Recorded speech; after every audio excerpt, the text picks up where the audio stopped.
It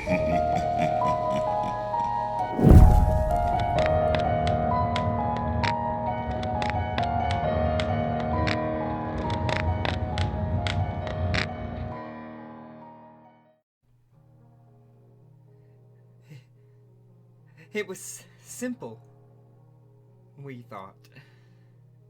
Take a few chromosomes, slice them up, put them over there. And hey, perfect human. I'm still not sure what went wrong. Maybe a miscalculation, a misprocedure, maybe something beyond our control. Who knows? We, a few of my psychologist colleagues and I, were intrigued by human emotion, anger, despair, euphoria. Was it possible to lock the mind into one emotion, to lock it into a euphoric state, so that no sadness or anger would cloud its thought? Theoretically, yes. I won't describe the procedures of our experiments to you, both because I wouldn't want you to repeat them, but also because I fear that I will go mad if I have to recount them again. The terrible things that we did, we were just ambitious, we were youthful, nothing could stop us and no one would tell us that we were wrong. All I will tell you is that we got a hold of a few stem cells, nurtured them into fetuses, and tampered ever so slightly with genetic code. The experiment was called Angelman Project, and the goal was to create a being which felt only happiness, but something went terribly wrong. Half of the test subjects died unexpectedly without warning and without cause. The remaining half were mostly born hideously distorted. But three were born well. Perfect, we thought. A human with mental capability beyond any other due to a locked euphoric state. They were perfectly normal up to 18 months. But that's when the first symptoms appeared. Lack of balance, trouble sleeping and eating, low responsiveness. We all panicked, on the inside of course, but on the outside we remained calm and continued the project. We should have ended there. We should have taken those damn subjects and euthanized them and burned them and closed the lab. But we didn't.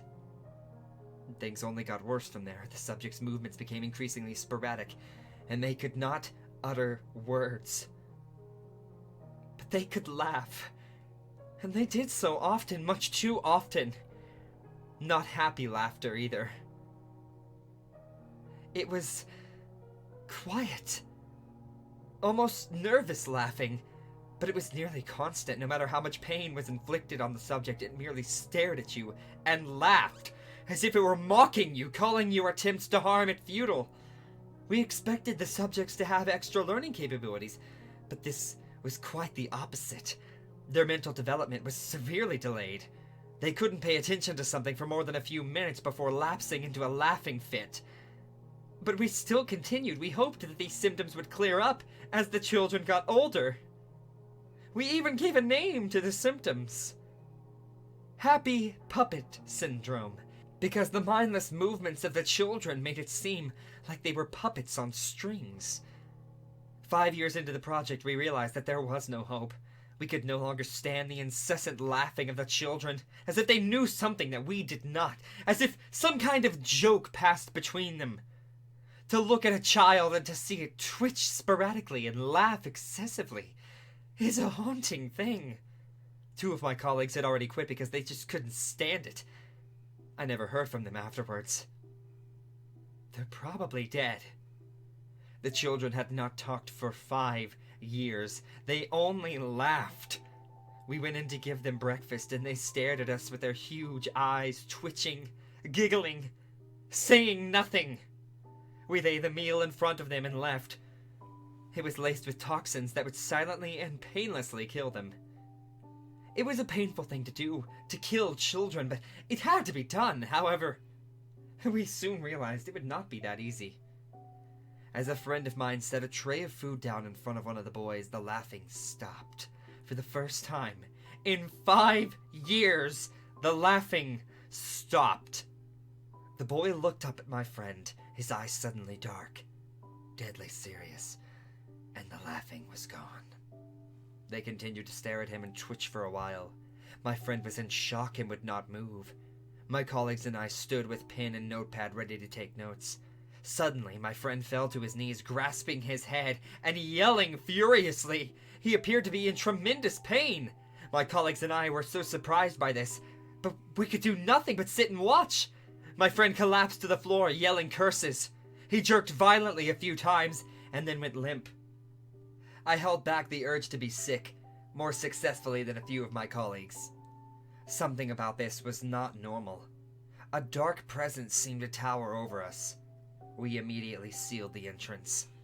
The boy stopped, looked at the door, and laughed. He fell to the floor, twitching and rolling around, laughing insanely. The two others did the same. After a few minutes, the fit ceased and they stood up, still twitching, still giggling. The lights went out. I heard crashes, glass shattering, screams. The most terrifying thing of all were the haunting whispers, coupled with the quiet laughter. When the lights went back on, the subjects were gone. Two of my colleagues lay unconscious beside me, their bodies twisted at odd angles, blood trickling from their drooping mouths. At first, they appeared to be dead. They showed no vital signs, but as I leaned in, I could hear them laughing, ever so slightly. I went over to examine my friend. No pulse, no breathing, but he continued to laugh quietly. Although the subjects had gone, I still felt as if something were watching me, something that was just at the edge of my vision, but that I would never be able to see. Me and one remaining colleague closed everything down immediately. Before leaving, we destroyed the research and locked and barricaded the lab. I lost communication with my colleagues. I presume they're dead. I still feel like I'm watched. I still hear the laughing, the whispering in my dreams, and sometimes when I'm awake, and when I do, I run. I get up and I leave. I'm not able to stay in the same place for more than a few days. It spread. Other children were seen with similar symptoms. I have no idea how it spread. It shouldn't be something that can spread. Somebody somewhere made something up about disjunction of the 15th chromosome, and that kept the people happy and in the dark for now. The disease was coined Angelman syndrome. So far, the spawn are not dangerous, but I know the original still lurks somewhere. I know they're coming for me. I know that they'll find me. I accept this. It's what I get for attempting to tamper with nature. I leave this letter here as a warning. They're coming for you. They're coming for you too. They're coming for all of us. If you ever hear whispering, laughing at the edge of your hearing, just run! If you ever feel as if something stands right at the edge of sight but you cannot look at it, run! And I warn you this. Don't tamper with what is not yours, and even angels can be demons in disguise. Don't come for me. I'm as good as dead.